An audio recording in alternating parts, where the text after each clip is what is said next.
Hello students, I am Neha. Welcome to my channel Learning Easy. आज हम पढ़ने वाले हैं क्लास 9th के सिविक्स का chapter first, what is democracy, why democracy. बहुत ही इजी चैप्टर है, चलिए स्टार्ट करते हैं।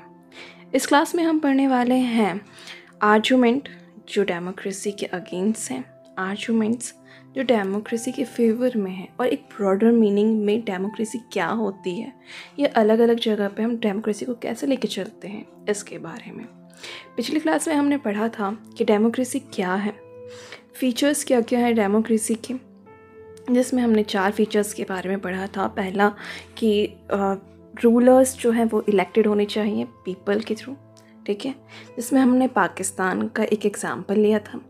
सेकंड फीचर जो हमने पढ़ा था वो था कि कंपटीशन होना चाहिए और फिर अपॉर्चुनिटी होनी चाहिए लोगों के पास ताकि वो अपने रूलर्स को चूज़ कर सकें, ठीक है, जिसके अंदर हमने चाइना का एग्ज़ाम्पल देखा था, मैक्सिको का एग्ज़ाम्पल देखा था।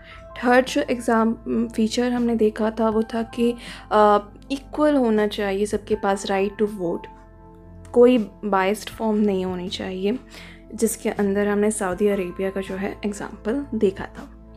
लास्ट जो हमने देखा था कि कॉन्स्टिट्यूशन जो है उसको या रूल को जो है वैल्यू होनी चाहिए, रूल ऑफ लॉ होना चाहिए।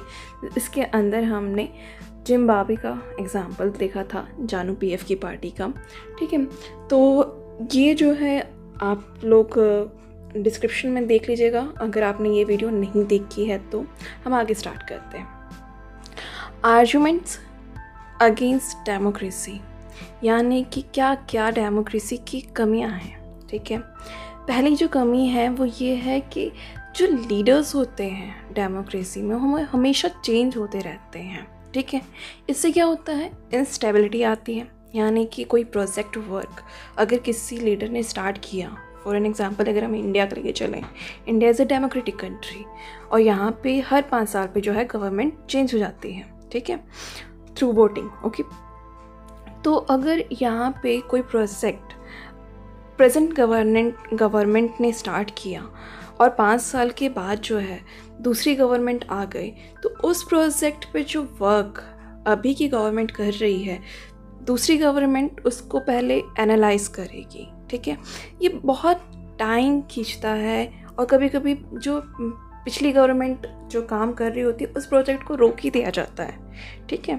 तो ये जो चीज़ें हैं ये इंस्टेबिलिटी क्रिएट करती हैं। सेकंड जो हमारा आर्गूमेंट है वो ये है कि जो कंपटीशन होता है पॉलिटिकल पार्टीज़ के बीच में फॉर द पावर, ये मोरालिटी और इन सब चीज़ों को बिल्कुल साइड कर देते हैं। कोशिश करते हैं कि ज़्यादा से ज़्यादा जो है लोगों को अपनी तरफ अट्रैक्ट करें, चाहे किसी भी तरीके से, साम दाम दंड भेद कैसे भी जो है लोग उनको वोट दें, ठीक है।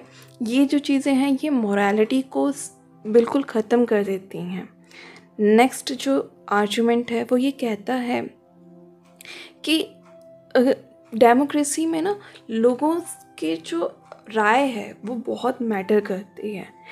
जितने भी लोग हैं, जितने भी रिप्रेजेंटेटिव हैं, किसी भी डिसीज़न को लेने से पहले उनसे कंसल्ट किया जाता है कि ये लिया जाए या ना लिया जाए, ये किया जाए या ना किया जाए, ठीक।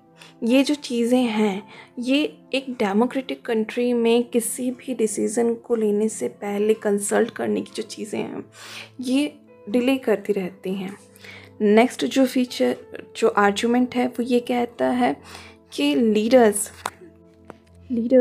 जिसे हम चुन करके भेजे हैं वो कभी कभी ये नहीं समझ पाते कि जनता का या जो लोग हैं उनका इंटरेस्ट क्या है, क्या काम करना चाहिए, और ये कभी कभी जो है एक गलत डिसीज़न लेने में काम करता है, यानी वो गलत डिसीज़न भी ले लेते हैं कभी कभी। नेक्स्ट है कि डेमोक्रेसी जो है वो करप्शन को लीड करती है, ठीक है, यानी कि जाहिर सी बात है कंपटीशन इलेक्शन कंपटीशन में डेमोक्रेटिक कंट्रीज़ की जितनी भी पार्टियां होती हैं वो सारी की सारी कोशिश करती हैं कि लोग उनको वोट दें, और इसके लिए वो क्या करती हैं, बहुत ज़्यादा मात्रा में करप्शन। लास्ट आर्गुमेंट ये कहता है कि जो आम लोग हैं यानी ऑर्डिनरी पीपल्स हैं, ठीक, वो ये नहीं जानते कि उनके लिए क्या अच्छा है क्या बुरा है, और वो जो है केवल बातों को सुन कर के, जुमलेबाजियों को सुन कर के वोट दे देते हैं। ये जो है डेमोक्रेसी के खिलाफ में आर्गुमेंट्स थी। इसके बाद में हम पढ़ेंगे डेमोक्रेसी के फेवर में आर्गुमेंट्स।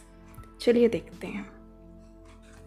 डेमोक्रेसी के फेवर में जो आर्गुमेंट है उसमें पहला आर्गुमेंट ये कहता है कि एक डेमोक्रेटिक गवर्नमेंट बेटर होती है बाकी गवर्नमेंट से, यानी नॉन डेमोक्रेटिक गवर्नमेंट से, क्योंकि वो अकाउंटेबल होती है।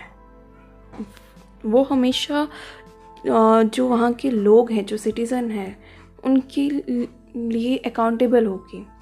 इसका एक एग्ज़ाम्पल, बहुत ही बढ़िया एग्ज़ाम्पल दिया गया है कि इंडिया और चाइना में 1958 to 61 के टाइम पर फेमिनाइन आई थी। फेमिनाइन मीन्स सूखा, ठीक है।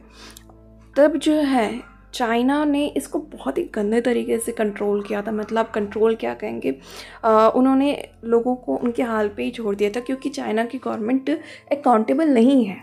उन्हें पता है कि कुछ भी कर लें लेकिन एट द लास्ट उन्हीं की पार्टी जीतेगी, जिसकी वजह से उस टाइम पीरियड में लाख करोड़ों लोगों की जानें गई थी। सेम चीज़ इंडिया ने भी देखी थी उस टाइम पीरियड पे, लेकिन क्योंकि इंडिया की गवर्नमेंट अकाउंटेबल है तो उन्होंने इसके लिए वर्क किया। उन्हें पता है कि अगर वो वर्क नहीं करेंगे तो नेक्स्ट इलेक्शन में इंडिया के जो सिटीज़न हैं वो उनको गवर्नमेंट में आने नहीं देंगे। इस वजह से डेमोक्रेटिक कंट्री क्योंकि अकाउंटेबल है तो जो गवर्नमेंट होती है वो इस तरीके से काम करती है कि ज़्यादा से ज़्यादा फेवर में लोगों के हों।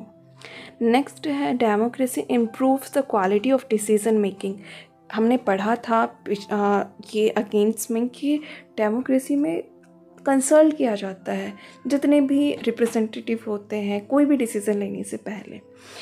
ये एक अच्छी चीज़ भी है, क्योंकि एक अगर इंसान अपने अकॉर्डिंग डिसीज़न लेगा बिना किसी को इंक्लूड किए तो मैक्सिमम चांसेस हैं कि वो डिसीज़न गलत भी हो सकता है। मैक्सिमम चांस है, क्योंकि हर इंसान या इंडिविजुअल ये नहीं जानता कि क्या फेवर में है क्या अगेंस्ट में है।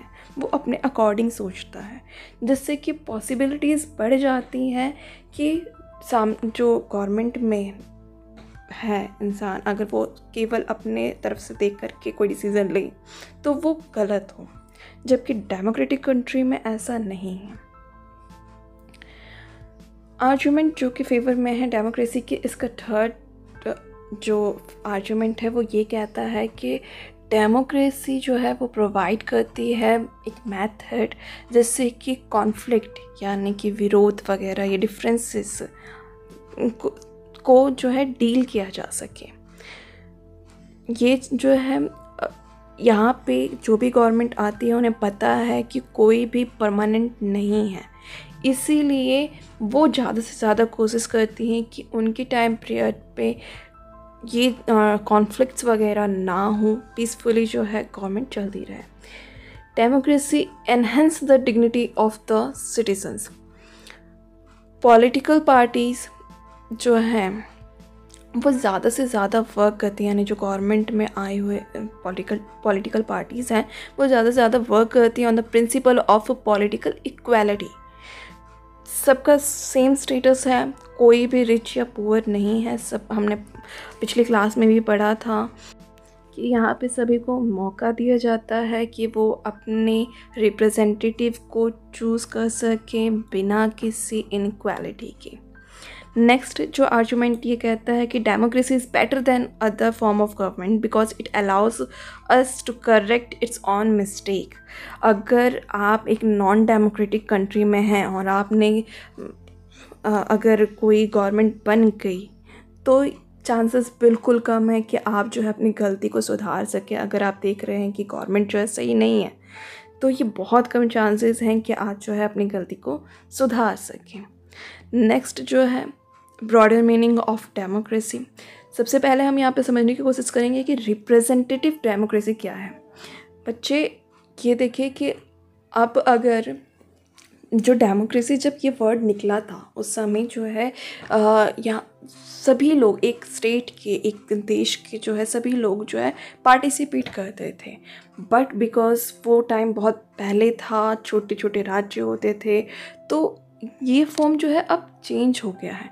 अब क्या आ गया है कि लोग अपने रिप्रेजेंटेटिव को चूज़ करते हैं और चुने हुए रिप्रेजेंटेटिव ही उन लोगों के बिहाफ पर डिसीजंस लेते हैं या फिर रूल करते हैं। ये न्यू और मॉडर्न डेमोक्रेसी है जिसमें कि large number of people physically जो है इन्वॉल्व नहीं हो सकते, इसीलिए वो अपने रिप्रेजेंटेटिव को अपने बिहाफ पर चुन करके रूल करने के लिए भेजते हैं। ठीक है, ये एक ब्रॉडर मीनिंग है डेमोक्रेसी का। इसके बाद हम देखते हैं कि और कैसे अलग अलग जो है डेमोक्रेसी यूज़ हो रही है। सबसे पहले जो डेमोक्रेसी यूज़ हो रही है वो एक प्रिंसिपल के रूप में यूज़ हो रही है। केवल आप जो है पॉलिटिक्स में ही डेमोक्रेसी नहीं देखते हैं, बल्कि आप अपने क्लासरूम में, आप अपने घर में, हर जगह जो है डेमोक्रेसी अप्लाई होती है। जहाँ पे भी आपकी राय मांगी जाती है और या फिर 4-5 लोग हैं और उनसे जो है उनकी राय मांग करके फिर कंसल्ट करके फिर जो है कोई अगर डिसीज़न लिया जाता है, तो this is a form of democracy. ये भी एक फॉर्म ऑफ डेमोक्रेसी है। ठीक है, और फिर आज जो है डेमोक्रेसी को केवल एक वर्ड के रूप में या पॉलिटिक्स के रूप में नहीं देखते हैं। हर जगह एग्जिस्ट कर रही है डेमोक्रेसी, और हर एक कंट्री का जो एम है वो एम है कि वो अपने आप को डेमोक्रेटिक कंट्री बनाए। हर एक सिटीज़न चाहता है कि वो ये बोले कि वो एक डेमोक्रेटिक कंट्री में रह रहे हैं।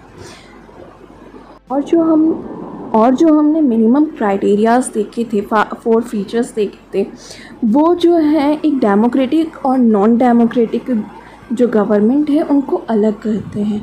और इसी तरीके से न केवल उनकी फुलफिलनेस, उन 4 क्राइटेरियाज़ की फुलफिलनेस जो है हमें ये बताती है कि ये डेमोक्रेटिक कंट्री है, बल्कि उससे भी बढ़कर ये एक गुड डेमोक्रेसी है या नहीं है, हमें ये भी बताने की कोशिश करती है।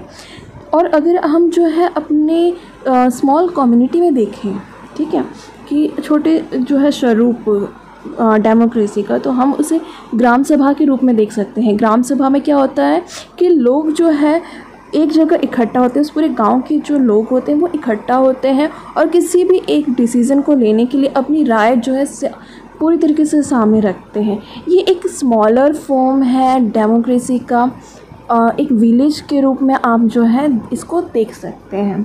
तो आज की क्लास में हमने क्या क्या पढ़ लिया। हमने आर्गुमेंट जो डेमोक्रेसी के ख़िलाफ़ में थे, आर्गुमेंट जो डेमोक्रेसी के फेवर में थे, और ब्रॉडर मीनिंग ऑफ डेमोक्रेसी देखी। आज की क्लास में बस इतना ही। अगर आपको मेरी क्लास पसंद आई हो तो मेरे चैनल को सब्सक्राइब कीजिए, लाइक कीजिए और शेयर कीजिए। Thank you.